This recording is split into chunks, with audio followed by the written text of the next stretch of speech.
In Montana, you won't find many people that have experienced a hurricane, but it's not something you forget. I've been through several myself. I lived in Florida for 15 years when storms like Andrew, Wilma, and Katrina all hit the state. And just like the woman I'm about to introduce you to, I currently have loved ones riding out the storm.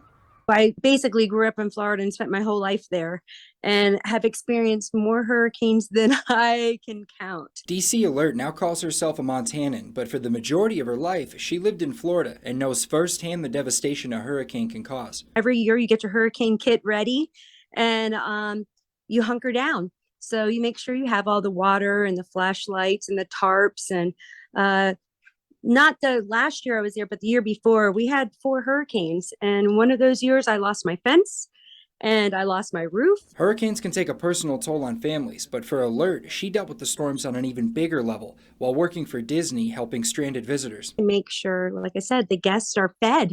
They're still at the hotels. They still need services. They still need to be entertained. There's so many children that are there that are impacted by this. Like many families in Florida, Alert knows how difficult it can be deciding whether to evacuate or whether to stay. She remembers a time she chose to stay put with her dogs and her mom and ended up regretting it. We slept on the couches in the living room, and it sounded like aliens were on top of our roof. It was scary, hearing it.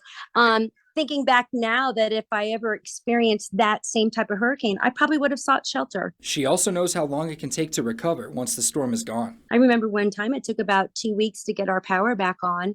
And then like gas stations, they couldn't get because of infrastructure. They could not get the gas there. But what she remembers most from her time in Florida isn't what her family didn't have, but what they received. Communities coming together in a time of tragedy and helping one another. It's amazing how people open up their arms and their homes and their, hey, I've got extra this, I've got extra that. I wasn't hit bad. What can I donate? What can I bring to the shelters? I had, things left over.